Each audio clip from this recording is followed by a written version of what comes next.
శ్రీమాత్రే నమ. జయ గురు దత్తాత్రేయ నమ. ఈ వీడియోలో మనం కుంభరాశి వారికి మార్చి 9వ తారీఖు నుంచి 14వ తారీఖు మధ్యలో జరగబోయే వార ఫలాలు పరిశీలిద్దాం. కుంభరాశి వారికి ఒక విధంగా రాశి అందే శని రవి సంచారం కొద్దిగా ఏ ప్రయత్నం చేసినా కూడా ఏదో ఒక ఇబ్బంది నడుస్తూ ఉంటుంది. చేసే ప్రయత్నాన్ని ఎవరు ప్రోత్సహించకుండా నిరుత్సాహపరుస్తూ ఉంటారు. వ్యక్తిగతంగా కొంతమందికి అంటే కొద్దిగా వయసులో బాగా వృద్ధులైన వారికి ఎవరికైతే థర్డ్ టైం పైన ఈ జన్మశని నడుస్తూ ఉంటుందో వాళ్ళ ఆరోగ్య విషయంలో కూడా కొంత ఇబ్బంది వచ్చే అవకాశం ఉన్నది. దానితో అది పక్కన పెడితే ధనస్థానంలో ఈ 3 గ్రహాలు సంచరించడం, ఆ 3 కూడా శుభగ్రహాలు అవడం వల్ల ఒక విధంగా జాతకుడి యొక్క కుటుంబంలో కుటుంబ సభ్యుల మధ్య ఏకీ అభిప్రాయం కుదిరి అదేంటండి తలుపు కొడుతున్నాడు ఏంటి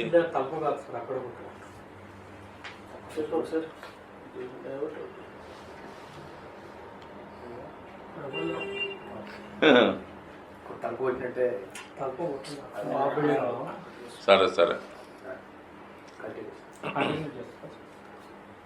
కుటుంబ స్థానంలో 3 శుభగ్రహాలు కలియడం వల్ల కుటుంబ సభ్యుల మధ్య ఉన్నటువంటి అభిప్రాయ భేదాలన్నీ కూడా సమసిపోయి అందరూ ఒకే మాట మీద నిలబడే విధంగా ఈ గ్రహస్థితి మనకి చెప్తూ ఉంది. అంటే దూరమైనటువంటి కుటుంబ సభ్యులు కూడా ఒకసారి మీ కుటుంబంలో కలుసుకొని మీ వ్యక్తిగత సమస్యల పాటు కుటుంబానికి ఏదైనా అవసరమైనటువంటి చర్యలు తీసుకోవడం, ఆర్థిక పరంగా సహకరించడం, ఆగిపోయినటువంటి శుభకార్యాలని తిరిగి ప్రయత్నించి ప్రారంభమయ్యే విధంగా సహకరించడం జరుగుతూ ఉంటుంది. ముఖ్యంగా ఏంటంటే శుక్రుడు, ఈ రాశి వారికి శుక్రుడు యోగకారకుడు. శని తన ఫలితాన్ని ఈ రాశి వారికి ఇవ్వలేని స్థితిలో ఉన్నప్పుడు ఈ యోగకారకుడైనటువంటి శుక్రుడు ఇవ్వడం జరుగుతూ ఉంటుంది. అటువంటి శుక్రుడు ధనస్థానంలో ఉచ్చ స్థితిలో ఉంటూ వక్ర గమనంలోకి రావడం జరిగింది. అంటే వక్రించిన గ్రహం ఏం చేస్తుందంటే గతంలో జరిగిపోయినటువంటి పొరపాట్లు ఏమైనా ఉంటే దాన్ని సరిదిద్దుతూ ఉంటుంది. అలాగే ఏదైనా అవకాశాలు పోగొట్టుకొని ఉంటే తిరిగి మళ్ళీ దాన్ని సరిచేసి జాతకుని మళ్ళా లైన్లో పెడుతూ ఉంటుంది. ఇప్పుడు కుటుంబ విషయాల్లో ఏదైనా ధన నష్టం జరిగి ఉంటే తిరిగి ఆ ధనాన్ని పూడ్చుకునే విధంగాను, శుభకార్యాలు వాయిదా పడితే దాన్ని సరిచేసే విధంగా శుక్రుడు సంపూర్ణంగా సహకరిస్తాడు.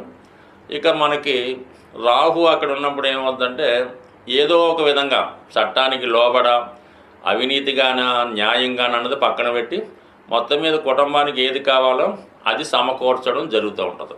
ఇక బుధుడు ఈ రాశి వారికి పూర్వపుణ్య స్థానాధిపతిగా, అతను కూడా ధనస్థానంలో నీచభంగ రాజయోగంలో ఉండడం అంటే గతంలో మీ కుటుంబాన్ని మిమ్మల్ని విమర్శించి బయటికి పోయినటువంటి కుటుంబ సభ్యులు తిరిగి కలుసుకొని వారు పశ్చాత్తాపం చెంది మళ్ళా ఏదైనా ఒక మంచి కార్యక్రమం చేపట్టే విధంగా ఉంటుంది. బట్ ఏదైనా ఈ వారంలో ఈ సమయంలో మీ కుటుంబంలో ఏదో ఒక శుభకార్యం జరుగుతుంది.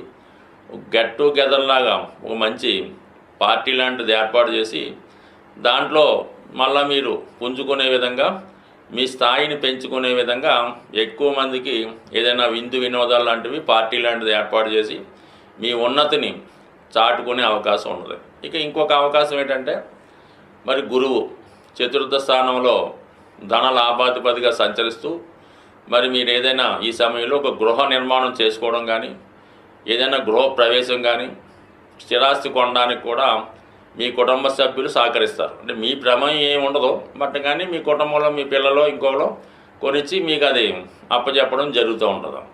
ఆ విధంగా మీరు ఈ ఒక స్థిరాస్తిలోకి ప్రవేశించడం జరుగుతుంది.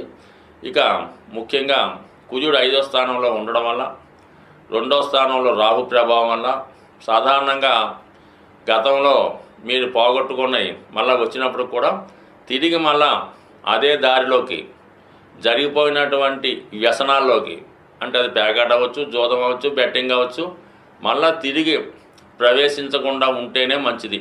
మళ్ళా తిరిగి అదే మార్గంలో మీరు వెళ్తే ఈసారి మళ్ళా మిమ్మల్ని ఎవడు పెద్దగా రక్షించే అవకాశం ఉండదు. కాబట్టి 99% మీలో ఉన్నటువంటి బలహీనతల్ని కంట్రోల్ చేసుకొని ఇప్పటికైనా సవ్యంగా మీ పరిస్థితి మీరు చక్కదిద్దుకుంటే నెమ్మదిగా కొంతకాలం పాటు మీ జీవితం సుఖంగా ముందుకెళ్ళే అవకాశం ఉంటుంది. స్వస్తి. సాధారణంగా ఇప్పుడు ఉన్నటువంటి గ్రహస్థితి ప్రకారం ఈ వివాహ విషయంలో వివాహ ప్రయత్నాలు చేస్తున్న వారికి చాలా ఇబ్బందులు ఎవరైతే ఎదుర్కొంటున్నారో, ముఖ్యంగా అమ్మాయిలకి ఈ రాబోయే మార్చి 14వ తారీఖు పౌర్ణమి రోజు, ఇది చాలా ఇంపార్టెంట్గా. ఈ పౌర్ణమి రోజు ఎవరైతే అమ్మాయిలు కానీ ఎవరైతే పెళ్ళికి కావాల్సినటువంటి అమ్మాయిల తల్లిగారు కూడా ఈ పరిహారం పాటించవచ్చు. ఆ రోజు అమ్మవారి ఆలయంలో లేదంటే మీ గృహంలో అయినా పర్వాలేదు, చక్కగా పాయసం అంటే కొత్త బియ్యంతో ఆవు పాలతో పాయసం తయారు చేసి అమ్మవారికి నివేదన చేయడం వల్ల ఆ ప్రసాదాన్ని కనీసం ఒక 2-3 ముత్తైదువుల కన్నా ప్రసాదంగా పెట్టడం వల్ల, మరియు ఆ పౌర్ణమి రోజు సాయంకాలం పూట చక్కగా లలితా సహస్రనామాన్ని పారాయణ చేయడం వల్ల అమ్మాయిలకి వివాహం తొందరగా జరిగే అవకాశం ఉంటుంది. అలాగే చాలా వరకు ఈ గృహంలో ఆగ్నేయ భాగంలో, అంటే మీరు అద్దెకున్నా లేదంటే సొంత గృహమైనా ఆగ్నేయ భాగంలో దోషం ఉన్నప్పుడు, అంటే నూతులు కానీ గోతులు కానీ టాయిలెట్స్ కానీ సరిగ్గా మెయింటైన్ చేయనప్పుడు, మరి ఈ ఆగ్నేయ దోష ప్రభావం వల్ల మీ కుటుంబంలో ఉన్నటువంటి స్త్రీలకి అనారోగ్య సమస్యలు, యజమానురాలకి అలాగే అమ్మాయిలకి వివాహ సంబంధాలు కుదరకపోవడం, కుదిరిన పెళ్ళైనా ఏదో కారణం వల్ల పుట్టింట్లోనే స్థిర నివాసం ఏర్పరచుకునే విధంగా ఈ ఆగ్నేయ దోషం ఇబ్బంది పెడుతుంటుంది. కాబట్టి మరి అది కూడా వీలైతే సరి చేసుకుంటే మరి మీ కుటుంబంలో అమ్మాయిలకి వివాహం జరుగుతుంది. ఇక అబ్బాయిల విషయంలో వాళ్ళు ఏ పని చేయకుండా ఇంట్లోనే తిష్ట వేస్తూ మరి చదువు పూర్తయినా కూడా ఉద్యోగానికి వెళ్లకుండా ఉన్నవాళ్ళు మీ గృహంలో ఈశాన్య భాగంలో దోషం ఉందేమో గమనించండి.